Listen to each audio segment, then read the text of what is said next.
All right, we are doing the recap for day 13 on the Camino. We started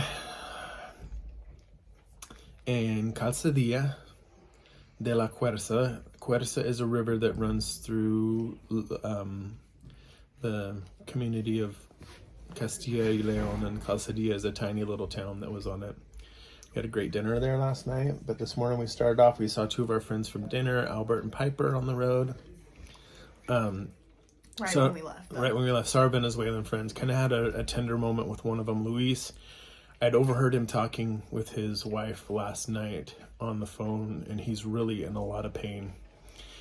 And I gave him some Claritin D because his nose is just running like crazy, and he just wondered if I had anything that might help on my, and I have that and Benadryl. I told him that you can take Benadryl at night, you can take this during the day, but he just wanted the Claritin, so I gave that, and then he kind of just stopped me and just said, hey, I want to tell you something. So I don't say this to a lot of people, but I'm broken.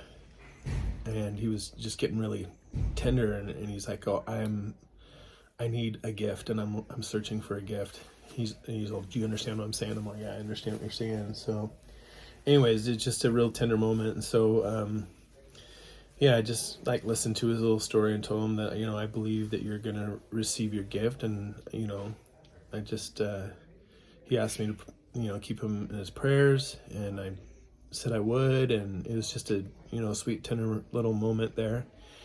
Because there are a lot of people on the Camino that, are doing it for certain reasons. Like I remember my brother Paul, he was with a guy that his daughter has like some really bad problems. I can't remember exactly what they are, but she's not really able to live a normal life, and he was doing the Camino searching for a blessing for her and stuff like that. And there's lots of people that are doing it for those types of reasons. There are lots of people that are doing it for spiritual reasons. There's lots of people that are doing it for the adventure and the excitement of it, which is mainly why we're doing it. Everybody's got a reason. So but just, it was an interesting morning. We took a picture outside with Luis and David. They're the guys from Venezuela, so that was nice. And then we got riding, and I felt like it just took me a long time to get started this morning. Like, it was like, I was dreading, like, Minnie and I were talking about this earlier, just like, we never woke up on the walking days feeling like, oh, I don't want to do this again. And the bike days have been that way. They're just tough mentally, they're tough physically. The hills, the little hills that you go over. The hills have eyes. The hills have like, and the wind, they just know how to get you. And it's just like, if you're walking through this, you just don't notice those little hills, but on your bike, you notice them. And so it's just really tiring, and the wind. So it took us a while to warm up. We got to Sahagun, and had breakfast there. We got our normal ham and eggs, and then we got this thing called a Burracho too. So good. Yeah, it was really good. It was like I don't know how to describe the outside. It kind of it looked croissant-ish, but it was a little harder, more cookie-ish a little bit than a croissant. And the cream stuffed middle was just, oh man, it was so good. So we had a nice little breakfast. Then we got back on the road. It took a little bit to warm up. I was dreading it again, but then we just hit a nice flat patch, and we had a little bit of wind.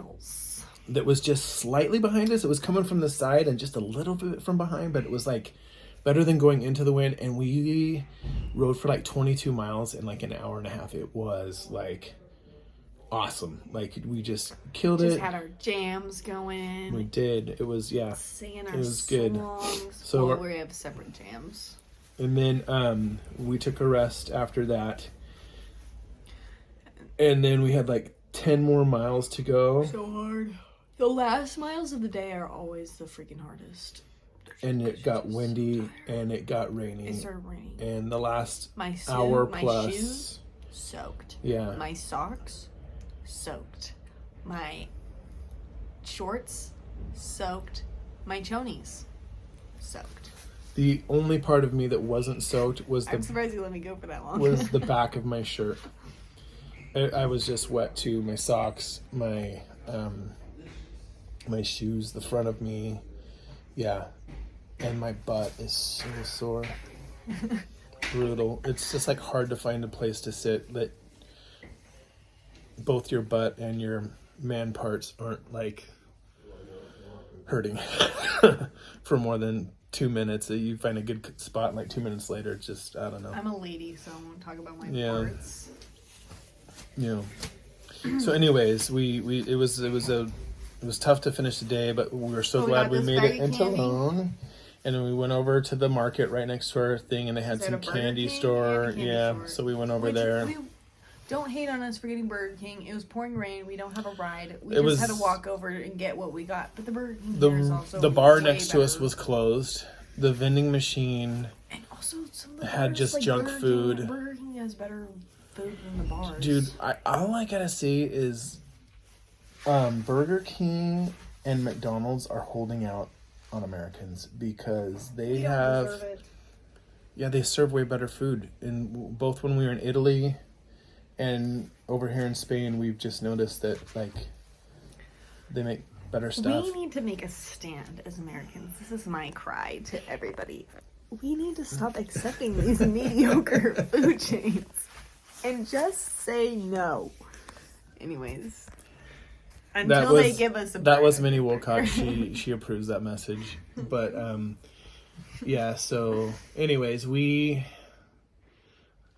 were over there. We went shopping just to get a couple things, some deodorant. I was looking for some soap. I've been looking for like a Hydro Flask type of a bottle forever, and I cannot find it.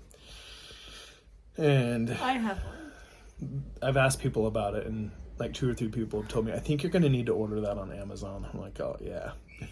So maybe I just need to break down, but we're doing okay. We keep Min's bottle filled with ice, and we just refill hers, and so we have nice cold water during the day. Guy. Yeah. He's obsessed. So as we're sitting there after we're done with our meal, like I started getting super cold, like just shivering and stuff and like anybody who knows me well knows I just don't ever get cold. I'm always hot. I'm always just like, so like I just was. Get over yourself. Yeah, it was chilly. So we went back, and then I put a sweater on, and that helped out a lot. So I'm just remembering those parts of the day. But that was day 13 pretty much. I made it to León, and one more day on bikes, and we're done. And we are excited to get back to walking. Takes longer, but it is a lot easier, I think. Is that it, man? No other things? No other things? No other things. Goodbye.